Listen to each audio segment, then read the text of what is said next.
Hello everyone! I'm really excited today because most of the videos I've filmed up till this point have been for crochet patterns.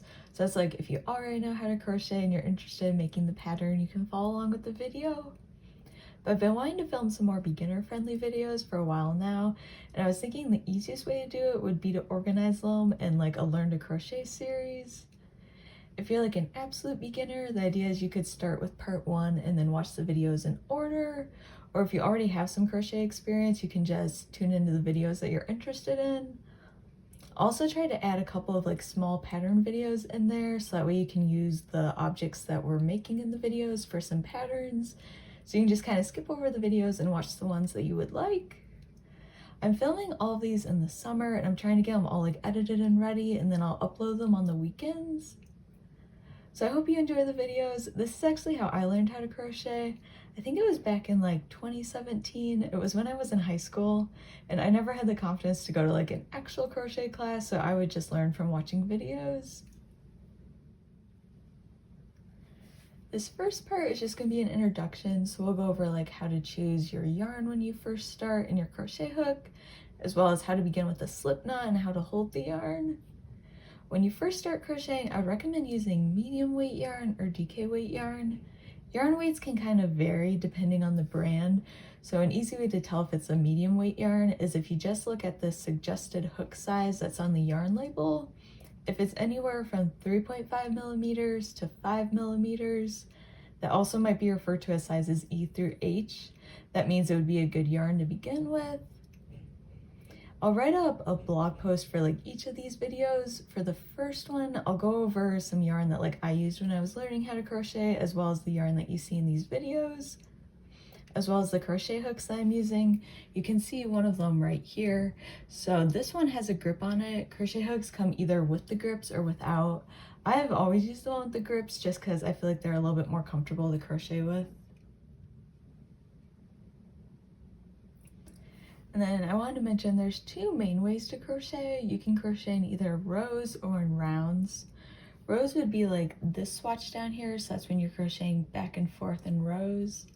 Rounds would be like when you're crocheting a circle, so you start on the inside and then the circle grows as you add more rounds. That's also like if you've ever seen granny squares before, those are crocheted in the round. I remember when I was first learning how to crochet, I tried to learn how to crochet in rows and I would get very frustrated because if you don't have very even tension when you first start crocheting, the edges of the work, they're not straight and it just does not look good. And I remember afterwards, I learned how to crochet in the round. I started with circles and I liked it a lot better. So that's kind of the idea for these videos. We'll start by crocheting in the round. We'll start with circles, then we'll do granny squares, then we'll do solid granny squares. And then afterwards, we'll go back and we'll crochet in rows, and we'll have a few other videos for things like how to change color. So let's go ahead and get started. All right, so to get started, we're gonna begin with the slip knot. Whenever you're crocheting, you begin with a slip knot, and that's like the first loop. What you'll do is you'll take your index finger and lay the yarn over it. Then we're gonna wrap it around again, and you'll place it between your first and second finger. It'll look like an X on the top, so we're gonna lift up the yarn that's on the top right, and then you'll pull that yarn that's on the left through. And that creates your slip knot. The nice thing about crocheting is whenever you do anything, you can very easily undo it. So I'm going to show you that again. All you do is this little piece of yarn that's hanging right here is called the tail. You can just pull on it and then we can do it again. So you'll take your index finger and you're going to lay the yarn over it.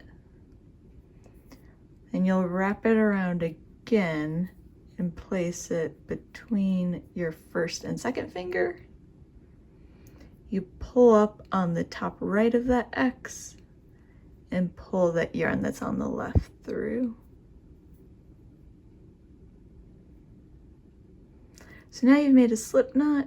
You can take your crochet hook and insert it into the slip knot, and then you'll just pull on it to tighten it. You don't want to make it all the way tight. You still want it to be a little bit loose. Now there's a couple different ways to hold the crochet hook. The two main ways are the knife hold and the pencil hold. So for the knife hold, you just want to imagine if your crochet hook, like if you were cooking in the kitchen with it, how you would hold a knife.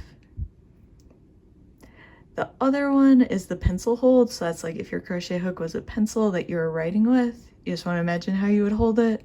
And that's how you can hold your crochet hook. So you can look up online some pictures of some different crochet hook holds because there's a lot of different ones. What most people do is they start with one of them, and then while you're crocheting, your fingers will kind of like naturally adjust, and then that will become like the way that you hold the hook. I can show you the way that I hold mine is pretty similar to the knife hold. So what I do is I lay my thumb right here on the top, my index finger up more on the metal part, and then my other three fingers just wrap around the back of it.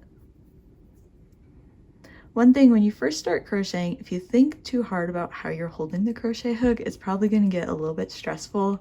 So you kind of just want to first try out some of the different crochet hook holds, and then while you're crocheting, just allow your fingers to naturally adjust into place. You don't have to worry too much about trying to keep them like in the perfect positions. Then for holding the yarn, same thing. There's a lot of different ways to do it. The way that I've always done it is you'll just lay the yarn in your hand and then wrap it around your index finger. And then I kind of use my thumb to help hold that yarn into place. So once again, I just lay it in my hand and wrap it around my index finger. And then you can use your thumb to help hold it into place. As whatever you're crocheting starts to like grow, you'll have something to actually hold on to, and that will help secure the yarn as well. So there's a lot of different ways to hold the yarn. You can go ahead and look around online and try to find one that you like best. This is just always the way that I've done it. And then I just want to show you in this video the most basic like crochet stitch is called the chain stitch. So for that, what you do is you'll yarn over and then you just pull through your slip knot. And then you can just continue. So you yarn over, pull through, yarn over, pull through, yarn over, pull through. And you can just continue on like that with the chain stitch. And then normally you would do this at the beginning of a project and you would make it like however long you want the row to be. So I'm gonna do is I'm gonna pause right now and film a very short video for how to make the slip knot. That way you'll have that video for reference in the future.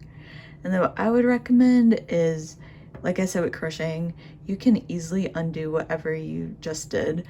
So you can just pull out the chains and then start again. So try making a slip knot again and then maybe chain like 20 or 30. Do that just a couple of times to get used to like holding the yarn and the hook. And then you can move on to the next part of the videos and try to crochet a circle as the first object. I'll put the link for that one in the description box down below. So I hope you enjoyed watching this video.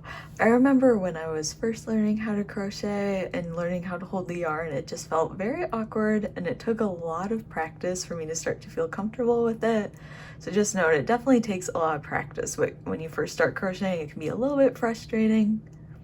But I hope this video was helpful and I hope to see you in part 2.